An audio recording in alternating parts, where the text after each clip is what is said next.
Democraphobia goes, slightly, viral. Mencius Moldbug. May 7, 2009. Unqualified Reservations. Narrated by Skeptical Waves. Democraphobia goes, slightly, viral. See here, and here. Obviously, every lie has an inventor, whereas the truth can occur to anyone. But perhaps, dear reader, you read it here first. And left libertarian Will Wilkinson, in a predictably indignant response, has coined this useful pejorative. Democraphobia. Is it worth embracing? Time alone will tell. But it's been too long since worked out on Will, so let's slip a hook through his neck and use his face as a speed bag. Then, we'll talk about seasteading for a little bit.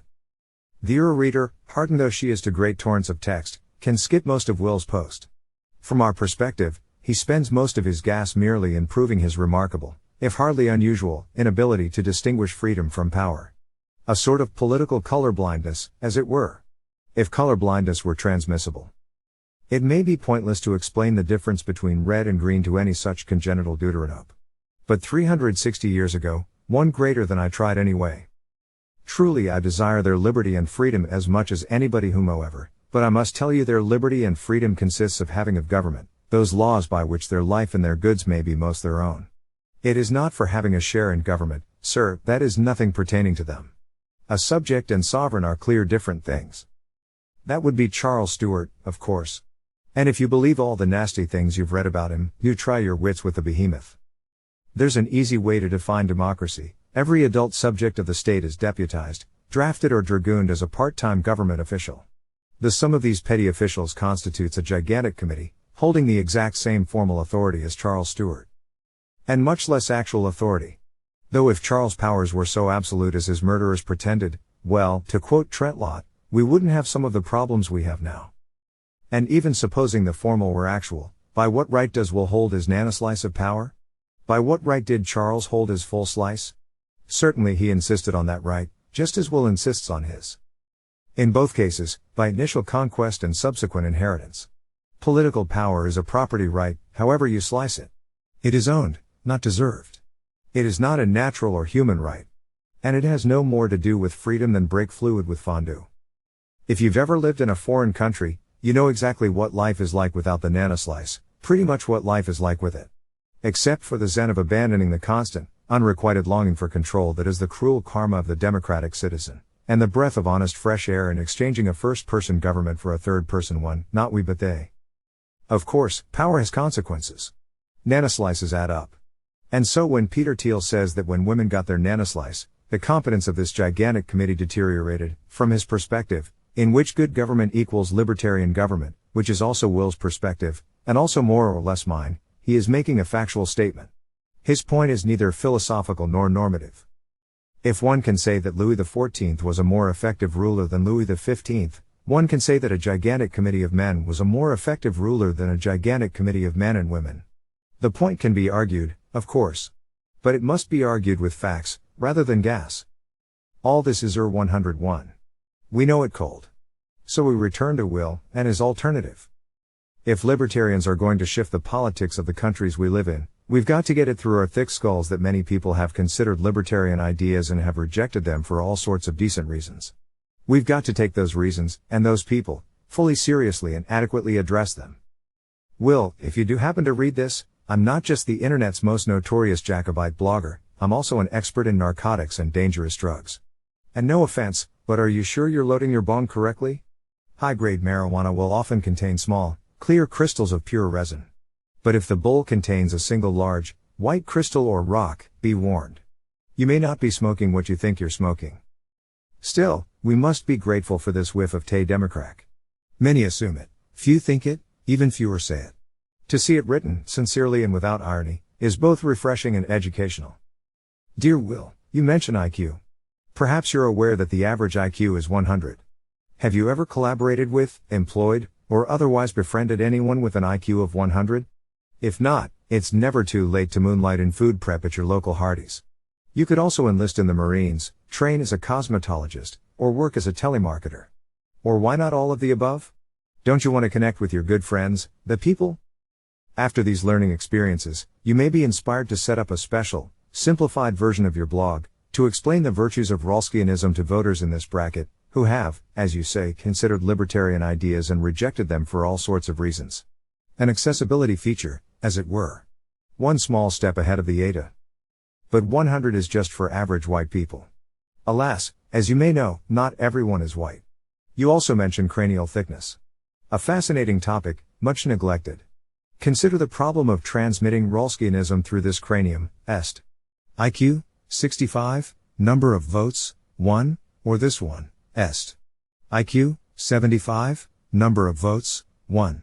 Compare, if your dream of democratic libertarianism seems just as practical in Papua New Guinea or Haiti as it is in Montgomery County, and why wouldn't it be? We'll have to hope your auger is just as sharp as your tongue. Of course, there are not a lot of Australian Aboriginals roaming Montgomery County. But not to fear. Supposing your IQ equals 100 Demolibertarian blog, which explains why Rawls and Hayek kick ass in words of no more than 3 syllables, takes off, goes triple viral squared, and starts to threaten the powers that be, what, oh what, shall they do? Well, import some Australian Aboriginals, perhaps. No shortage of those. And if there is, why not just breed more? As long as they can be taught to recognize the D line on the ballot, refrain from masturbating in public, and endorse their welfare checks, TPTB are home free. Remember, Will, no person is illegal. I believe Brecht had some thoughts on the matter. But all this badinage is quite unfair. There is an easy and devastating answer. Our punching bag may not punch back, but that's no reason to let our dukes down. Consider the case of Marxism. No one could possibly argue that Marxism is simple. Indeed, while a true understanding of Rawlskianism may demand both a gigantic brain and a fully enlarged mind, I myself special order my millinery and am one of only 12 men ever awarded the title of Space Admiral Emeritus, outranking Baba Ram Das himself. And I have no hope of understanding Das Kapital, either because these qualifications are inadequate, or just because it makes no sense at all. Nonetheless, you'll note that Marxism in its day attracted the sincere adherence of billions of people, including quite a few whose skulls could smash Zinedine Zidane's like an eggshell. And if Marx could do it, why not Rawlsk? Or, gasp, Will himself? No one with an IQ of 90 can possibly understand Marx. Nor can anyone with an IQ of 190. Both, however, can learn to parrot Marx. Indeed, with the right ASL translation, so can a chimp, and since both, unlike the chimp, or Carlyle's Dobbin so far, has and of course deserves exactly 1 vote, they can elect Marxism just as easily as they can squawk it. Ergo, cannot libertarianism, Rawlskian or otherwise, succeed in exactly the same manner? Is it necessary to actually explain the matter? Must every man be a philosopher, or need he only fancy himself one? For he votes the same in either case. We now arrive at the fundamental comedy of democratic libertarianism, a proposition no less grimly hilarious for its infinite boneheadedness. At the start of the 20th century, classical liberalism was conventional common sense, and Marxism and its relatives were on the fringe. Now, Marxism and its progeny are as ubiquitous as cytomegalovirus, and the lineage of John Stuart Mill, Herbert Spencer and Thomas Jefferson infects only a few nerds, stoners and other freaks. And the world, of course, has gone to hell in a handbasket. Is this just a coincidence? No. Duh. It's not just a coincidence. Because if you and your friends can parrot Marxism and get it together to capture the state, Marxism gives you, A. Money, B. Power, and probably, C. Women. Whereas if you and your friends can parrot Rawlskianism and get it together to capture the state, Rawlskianism gives you, what? Philosophical satisfaction? So, which of these creeds would you expect to be more popular with the masses? So what we'd expect, just from rational first principles, is that if you start with a libertarian democracy, it will eventually become socialist. Socialism, as a theology of vote buying and worse, is perfectly pre-adapted for Darwinian success in a democracy. If democracy is like cancer, socialism is like terminal cancer, the natural and tropic endpoint of the process. And indeed, not only does the experience of American democracy demonstrate this effect, so does the accumulated wisdom of both Greco-Roman antiquity and classical Europe, both of which regarded democracy and socialism as, A. contemptible and, B. synonymous. You'll note that the Greeks, in particular, saw upward of 5 zillion independent city-states over the course of about half a millennium, so their experience is by no means to be taken lightly. Aristotle, Plato, Socrates. Morons. Therefore, what the left libertarian has the courage and forthrightness to propose is not just that a libertarian democracy can remain libertarian, contrary to history, reason, and wisdom alike, but that a socialist democracy can become libertarian through the same democratic process that sent it in the other direction. Time reverses, water runs uphill, dogs meow, and old women become young and beautiful. Will, this is why I wonder what your dealer's selling you. The truth about libertarianism is that, in general, although sovereignty is sovereignty, the sovereign, whether man, woman or committee, is above the law by definition, and there is no formula or science of government. Libertarian policies tend to be good ones. Nor did we need Hayek to tell us this. It was known to my namesake, over 2 millennia ago. Wu Wei, for this is its true name, is a public policy for a virtuous prince, not a gigantic committee. The virtuous prince should practice Wu Wei, and will, that is his nature. Men will flock to his kingdom and prosper there. The evil prince will commit atrocities, that is his nature. Men will flee his kingdom, and should do so ASAP before he gets the minefields in. And the gigantic committee should practice Wu Wei. But will it? Can it? Has it ever? It has a nature. Before you tell us what you're going to make it do, you might want to consider what it is. Anyway. Enough with poor Will. Please visit his blog, comment on it, say only nice things, and contribute to his face transplant fund. Now, let's talk about seasteading. Sadly, reason compels me to believe that seasteading is basically a crazy idea. I mean this in the good sense of the word as well as the bad. Of all things that the endeavor reminds me of, it reminds me most of Shaw's epigram that all progress depends on the unreasonable man. I'm glad that smart people are crazy enough to do crazy things like this, and I'm glad that billionaires are crazy enough to put their money where their mouth is. What will come of it? We'll see. Or our children will, at least. But in the cold light of reason, let's take a couple of sharp and serious looks at the project. First, we need to look a little more closely at this word freedom. From my perspective, which is of course both reactionary and correct, freedom is not an abstraction. The extent of your freedom is the extent of your own practical control over your own mind, body, and property. For example, I don't think the conversion of Southern slaves into Southern sharecroppers made anyone much freer, because it created few practical options for the people involved. Before, you were an agricultural laborer who worked on the same farm for your entire life. After, ditto. Defined in these terms, when you move onto a floating pole somewhere in the ocean, the first effect on your freedom is a massive decline.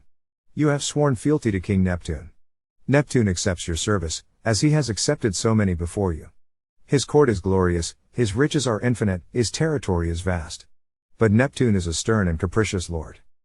To live at sea, you need not just love liberty. You need to love the sea. Spend a little time with Moitessier, Slocum, and the like, read this fine collection, and possibly this, pretty much all of Jonathan Raban's books are good, etc., etc. Yes, I'm aware that seasteading is not yachting. I'm aware that no one intends to take their floating poles around Cape Horn. But you are still at sea, and a subject of Neptune you remain. For example, until they can form a large enough seastead colony to support regular seaplane service, let alone floating runways, etc., the subjects of Neptune are isolated, in a way that no one on Earth now is. Perhaps the closest equivalents are the small spots of humanity dotted across Alaska. Would you move to Alaska? Why New Hampshire? Why not Alaska? Life at sea is likely to be no freer than life in the Alaskan bush. If this is the lifestyle you want, it is as free as anything. If not, it might as well be a jail. I would be slightly more confident in the seasteading project if I had the sense that the people behind it were true lovers of the sea. I don't really get that impression. Perhaps I am wrong. They clearly are lovers of technology, and perhaps once the technology is there, the sea lovers will come out of the woodwork. Again, the unreasonable man. Praise him. But emulate him only if you know what you're doing. A crucial test for any form of escape is its ability to attract normal, sensible people whose interest in the project is not especially romantic, religious, ideological, or otherwise crazed.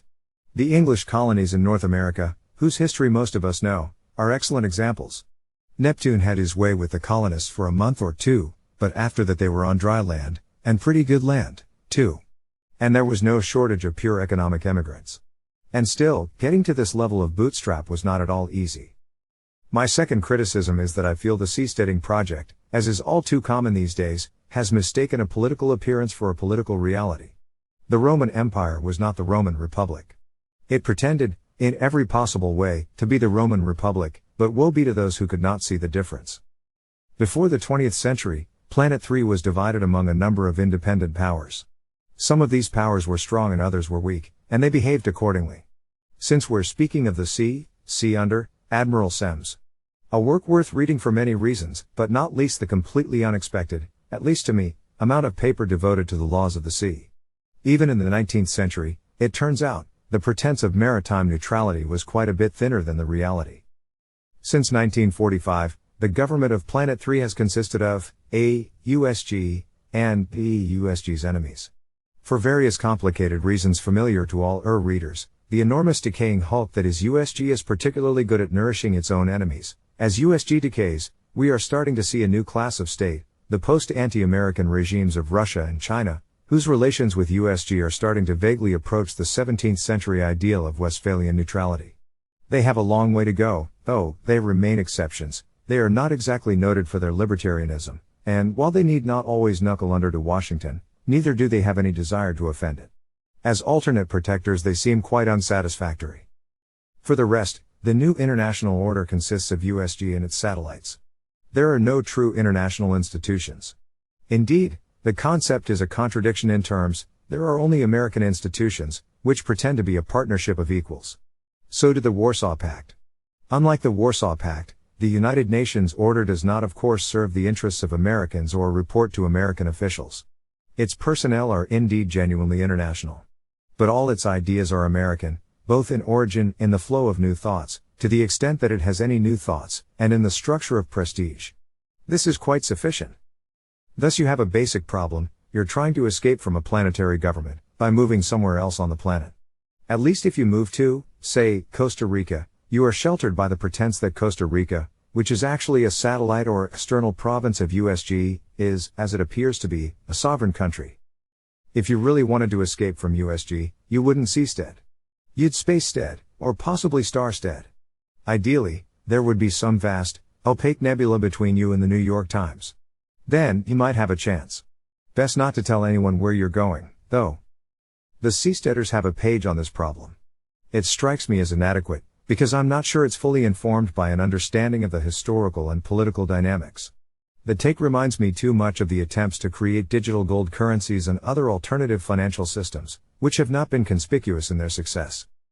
Basically, USG has two kinds of enemies: pretend enemies to its left, and real enemies to its right.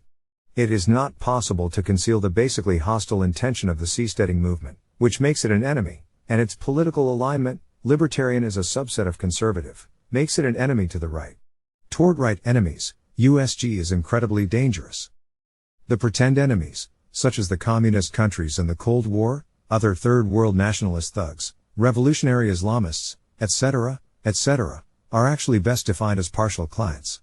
Unlike full clients such as the OECD democracies, their friendship is only with one side of the American political system, the left side, If their anti-Americanism actually reaches the level of military combat, the war is a limited war and essentially a civil one.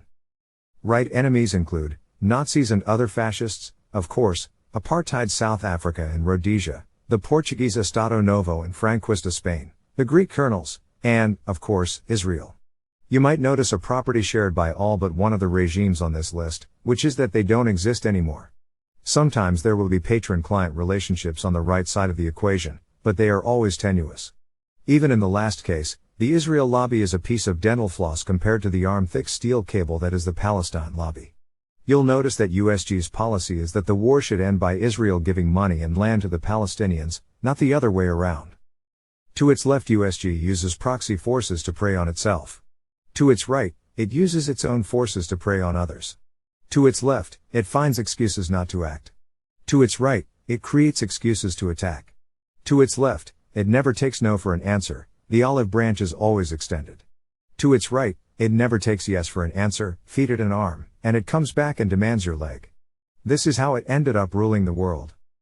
So here's what I suspect USG's reaction to seasteading will be: ignoring it, until or unless it shows some tendency to actually succeed. At that point, the fangs will emerge. Again, when you seastead, you have acquired a sort of dual citizenship. You are a serf of both USG, satellites included, and Neptune. Neptune takes away quite a bit of your freedom, and offers no protection at all against USG. So what freedom, exactly, have you gained? Not the freedom to violate USG's laws, for USG will enforce its laws against you wherever you live. Perhaps you can smoke a joint, out there in the Pacific. Can't you do that already? Really? And it's actually a lot easier for USG to seize your seastead for a rock of Will Wilkinson's finest, than for USG to seize your backyard because one of its dogs found a roach there. But can you perform unlicensed economic activities? Can you, for example, run a free market hospital that lets doctors and patients choose any treatment they think might work? Can you escape from tax laws, labor laws, patent laws, copyright laws, or any other laws? Not a freaking chance. You're bending over and mooning about 12 government agencies, all of which would be very happy to eat your life and devour your soul, to the tune of thunderous applause from the New York Times. And your political protection? Ron Paul? So again, what precisely does this freedom mean? Freedom to do what? I don't see an answer. If there is one, I'd like to hear it. My best guess at an answer is that seasteading, to the great credit of its proponents, does not pretend to be anything but a long-term project, and I mean very long. Generations. It can surely absorb a considerable quantity of human effort in tasks which are rewarding solely on account of their difficulty.